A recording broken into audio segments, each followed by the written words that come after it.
اللهم صل صلاة كاملة وسلم سلاما تاما على سيدنا محمد الذي تنحل به العقاد وتنفرج به الكرام وتقدم الحوائج تنال به الغائب وحسن الخواتم ويستحسن الغمام بوجه الكريم وعلى آله وصحبه في كل لمحة ونفس بعدد كل معلوم لك. Selanjutnya kepada yang terhormat Bapak Kiai Haji Sholihin Mahfud disilakan, dimohon sekaligus menutup dengan doa.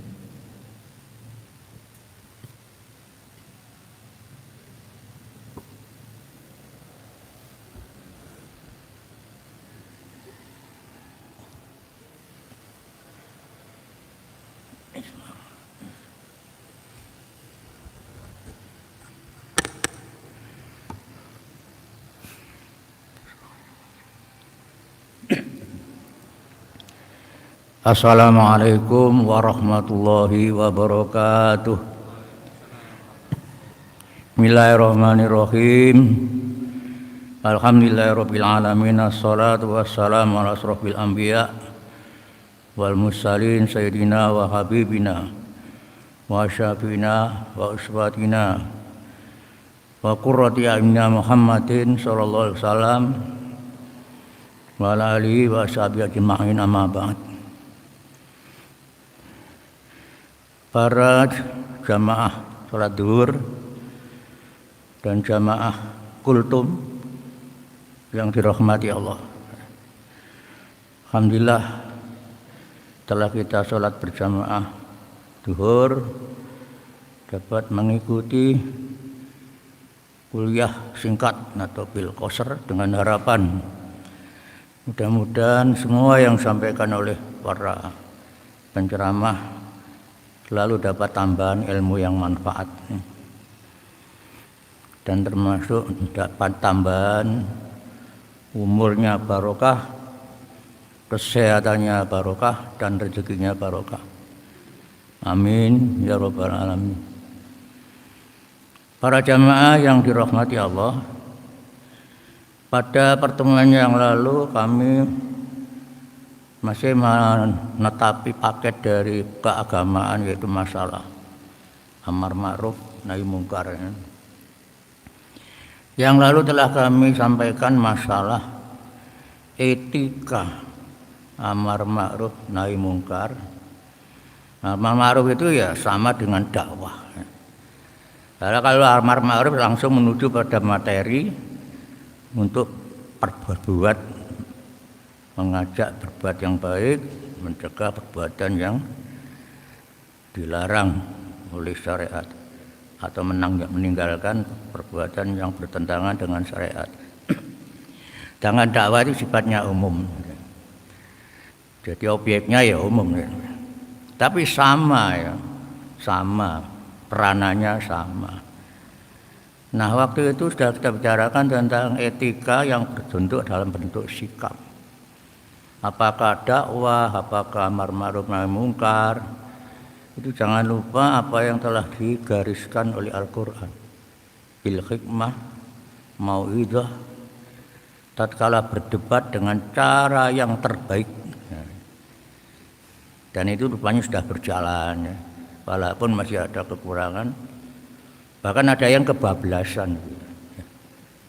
Jadi mau'idhahnya terlalu, kebablasan ada. Nah, sekarang kami akan mengajak yang hubungannya dengan masalah akhlak, dengan hubungannya dengan masalah khuluqiyah. Kita mengambil dari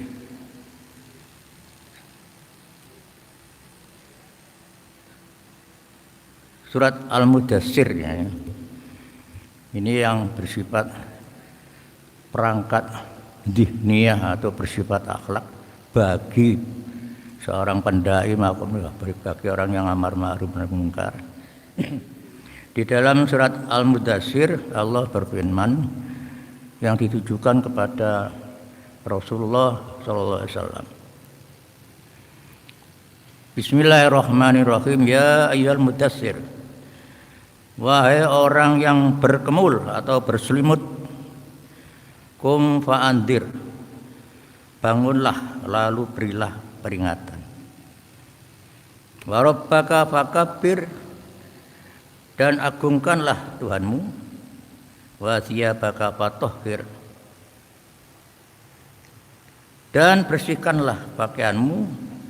Wa rujza fahjur, dan tinggalkanlah segala perbuatan yang keji. Wala tamnun tastaksir, dan janganlah engkau, hai Muhammad, memberi dengan maksud memperoleh balasan yang lebih baik. Ini salah satu pembekalan dari Allah untuk utusannya Nabi Muhammad SAW dalam rangka dakwah. Pertama, ya waktu itu sedang berselimut dalam keadaan santai Rasulullah. Kok ini kalau tidak dibangkitkan, Allah kan punya sifat al-ba'its ya. Dalam Asmaul Husna al-ba'its itu yang membangkitkan. Jadi Rasulullah itu dibangkitkan kala itu berselimut untuk berdakwah, untuk memberikan penerangan. Jadi harus tegak itu dalam arti penjelasannya penuh kesiapan ya, untuk memberikan penerangan. Warabbaka fakabir artinya agungkanlah Tuhanmu. Dalam arti semuanya itu harus berangkat dari kehendak Allah. Dan kalau dakwah harus karena Allah. Jadi jangan sampai menurut nafsunya sendiri, tapi harus berangkat dari sifat keagungannya Allah dalam bentuk menugasi, mengangkat sebagai rasul ya. Yang ketiga, wasiyabaka fatahhir, pakaianmu harus kamu sucikan. Pakaian itu lambang sebagai pelengkap badan yang terdiri dari jasmani dan rohani. Jadi harus disucikanlah badannya, pakaiannya, pekerjaannya, ya, jiwanya, jadi lengkap lah. Jadi karena pakaian itu bersifat pengaman. Itu kalau kita lihat dalam satu tafsir ya. Maka tidak sekedar pakaian tapi juga meliputi segala persiapan yang harus dibekalkan pada dirinya ya.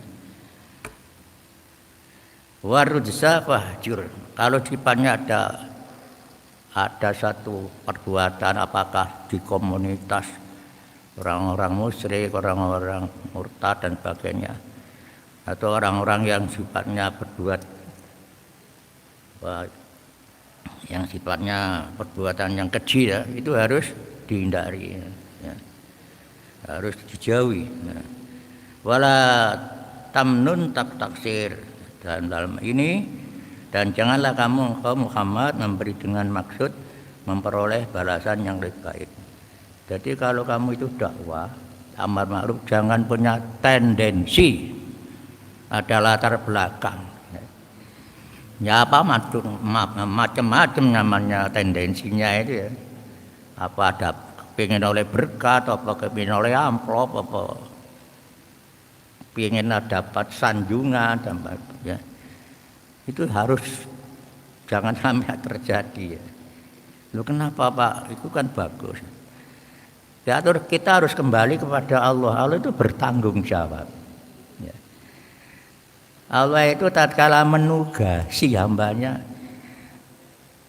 Allah bertanggung jawab. Seperti kita ditugasi agar sholat, itu Allah bertanggung jawab. Ditugasi bersyariat itu ada istilahnya dalam tarikh tasri, ada namanya hikmatu tasri. Jadi syariat itu pasti ada hikmahnya itu. Kalau dalam ilmu tarikh tasri itu kan gitu. Jadi kalau itu syariat itu ada dakwah atau amar ma'ruf itu syariat itu ada hikmah tasri'nya. Kenapa menggantungkan begitu masalah? Apa bentuknya tanggung jawab Allah? Yang sudah di-cover di Asmaul Husna itu. Mulai dari Al-Wahhab, Ar-Razzaq, Al-Fattah ya. Al-Wahhab memberikan satu anugerah sing maringi, ya. Maringi derajat, maringi anugerah kepandaian dan segalanya. Ar-Razzaq, Ar-Razzaq itu tidak sekedar rozikun. Rozikun ini ya memberi gitu. Tapi kalau Ar-Razzaq itu Kalau kita lihat ilmu bahasa itu namanya isim tabdil itu. Ya. Bentuk benda atau perbuatan yang punya kelebihan selalu memberi rezeki. Ya seperti aklun sama akalun itu beda. Aklun makan, tapi lek akalun penggawane mangan itu. Banyak makannya. Jadi ada rozikun, ada rozak. Ya, nah itu pengertiannya selalu banyak, tidak habis-habis rezekinya. Itu harus diyakini. Ya. Di samping itu juga al-fattah. Itu selalu memberi peluang. Nah kalau kita itu diingatkan itu selalu nyantol itu, insya Allah kita ya dituruti oleh Allah. Tapi repotnya kalau ya semuanya tak paham bahwa semuanya Allah tanggung jawab, kadang-kadang orang itu lupa ya. Lebih cenderung pada keinginan nafsunya daripada nafsu yang mutmainnah, daripada nafsu yang mutmainnah. Ya. Nah itulah jadi yang terakhir ya, wala tamnun tak taksir, jangan kamu banyak mendapat harapan yang banyak. Artinya gampangnya dalam ilmu tasawuf jangan tamak gitu loh. Jangan tamak. Ya. Itulah sangat bagus tatkala ini disampaikan pada Nabi untuk dijadikan satu dasar untuk para dai, para amar ma'ruf nahi munkar, agar kita itu imannya, tauhidnya tambah mantap. Akhirnya begitu ya. Tatkala kita sudah bersikap yang demikian ini, berdalam Al-Qur'annya demikian bagus, itu arahnya tauhidnya tambah mantap. Inilah yang dapat kami sampaikan, semoga ada manfaatnya. Al-Fatihah.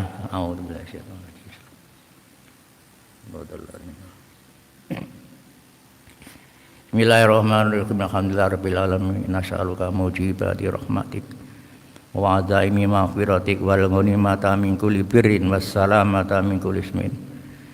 La tada'alana illa ghafartah wa la man la farasta wa la hajatan jalaka ya arhamar rahimin. Rabbi zidna ilman nafi'an wa wasi' bi rizqina wa barik ma razaqtana wa ja'alna mahbuban fi qulubi ibadika wa azizan bi yunihim fid dunya wal akhirah. Minal muqarrabin ya kasiran nawa ya qaiman bil zawal. Ya mubtadian mila misal alhamdulillah kulli hal. Rabbana atina fid dunya hasanah wa fil akhirati hasanah wa qina adzabannar wa adkhilna jannata ma'al abrar ya aziz ya ghaffar ya rabbal alamin. Wa sallallahu ala sayyidina Muhammadin wa ala alihi washabihi wasallam. Walhamdulillahi rabbil alamin. Wallahu muwaffiq ila mitariq. Assalamualaikum warahmatullahi wabarakatuh. Allahumma salli ala nuril anwar wasiril asrari wa tiryakil ayar wa miftah babil yasari sayyidina wa maulana Muhammadinil Mukhtar wa alihi al-adhari wa ashabihi al-akhyar adada ni'amillahi wa fadali adada ni'amillahi